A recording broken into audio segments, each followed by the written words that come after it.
प्यार का खेल होता है पेचीदा। कभी किसी को पल भर में जन्मों का साथ मिल जाता है, तो कभी किसी को जन्मों का वादा करके भी मुश्किल से पल भर का साथ नसीब होता है। ऐसे ही कुछ उलझे हुए नाकाम रिश्तों की कहानी लेकर आया है टेली मसाला, हमारी अधूरी कहानी। करण सिंह ग्रोवर और जेनिफर विंगेट की लव स्टोरी किसी फेरी टेल लव स्टोरी से कम नहीं है। फर्क सिर्फ इतना है कि इस कहानी का हैप्पी एंडिंग नहीं हो सका।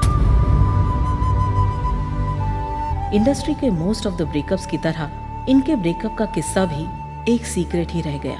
आखिर किस वजह से करण और जेनिफर के बीच आई दूरियां, इसकी असली वजह कोई नहीं जान सका। करण और जेनिफर पहली बार मिले उस जमाने के मोस्ट पॉपुलर शो कसौटी जिंदगी के सेट्स पर, जिसमें दोनों मियां बीवी का किरदार निभा रहे थे। दोनों की chemistry was like house on fire in the show. इनकी दोस्ती इतनी गहरी हो गई कि हर वक्त दोनों सेट पर साथ ही वक्त बिताते थे। यहाँ तक कि जेनिफर करण को अपनी गाड़ी में शूट के बाद हर दिन घर भी छोड़ती थी। लेकिन कुछ महीनों बाद करण ने ये शो छोड़ दिया और दोनों फिर अपने अपने रास्ते बढ़ने लगे, इस बात से अनजान होकर कि इनके दिल बहुत जल्द मिलने वाले हैं। वैसे ये संजोग कहे या भगवान का इशारा, जिस दिन करण का करियर का पाथ ब्रेकिंग सीरियल दिल मिल गए ऑन एयर गया, उसी दिन जेनिफर का शो संगम ऑन एयर गया। खबरों की माने तो इस दौरान करण डेट कर रहे थे बरखा बिश्त को, जिनके साथ आगे जाकर उनका ब्रेकअप हो गया था, जिसके बाद करण डिप्रेशन में थे। लेकिन इस डिप्रेशन से करण को बाहर निकाला उनकी सबसे अच्छी दोस्त श्रद्धा ने। जी हाँ, श्रद्धा।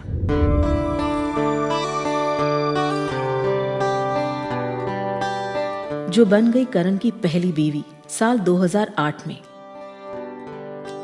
शादी के बाद करण काफी बदल गए थे और ऐसा बिल्कुल नहीं लगा कि इनकी ये शादी एक साल में ही टूट जाएगी।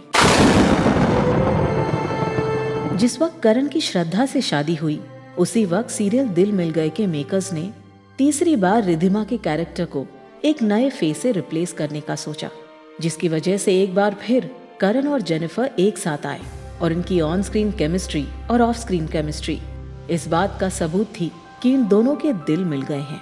फिर क्या था, साल 2009 में श्रद्धा और करण का डिवोर्स हो गया। इस डिवोर्स के बाद करण और जेनिफर एक दूसरे को डेट करने लगे, लेकिन उसी के कुछ वक्त बाद करण ने पार्टिसिपेट किया एक डांस रियलिटी शो में, झलक दिखला जा में, जहां उनका नाम उनकी कोरियोग्राफर निकोल से जोड़ा जाने लगा, जिसकी वजह से ऑब्वियसली जेनिफर को इश्यूज होने लगे थे करण से।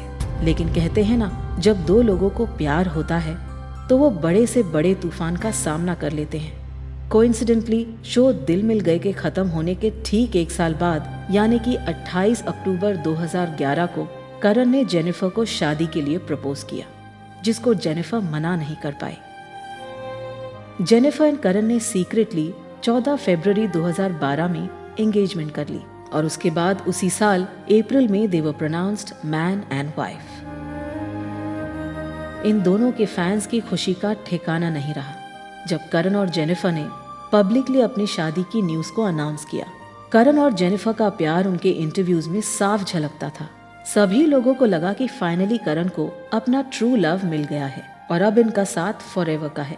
लेकिन वो कहते हैं ना कि कुछ भी फॉरएवर नहीं होता। शादी के कुछ ही वक्त बाद करण को उनका बॉलीवुड ब्रेक मिला फिल्म अलोन से ऑपोजिट बिपाशा, और सोर्सेस के मुताबिक जब से करण ने इस फिल्म की शूटिंग शुरू की, he stopped coming back home to Jennifer. Karan अपना ज्यादा से ज्यादा टाइम या तो सेट पर या फिर बिपाशा के साथ बिताते थे। भले ही जेनिफर इस वक्त काफी कंफ्यूज्ड और परेशान थी करण के इस बिहेवियर को लेकर, लेकिन फिर भी अपने हर इंटरव्यू में वो एक ही बात कहती थी कि all is well in our paradise. Finally एक दिन ऐसा आया जब करण ने जेनिफर से डिवोर्स मांग लिया और चुपचाप बिना किसी कंट्रोवर्सी के जेनिफर ने करण की बात मान ली, जिसके कुछ महीनों बाद साल 2016 में करण ने बिपाशा से शादी कर ली। वैसे तो प्यार एक ऐसी ताकत है जो किसी भी हद तक जाके कितनी भी मुश्किलों का सामना कर सकता है, लेकिन लगता है करण और जेनिफर का प्यार इस अनहोनी के सामने कमजोर पड़ गया।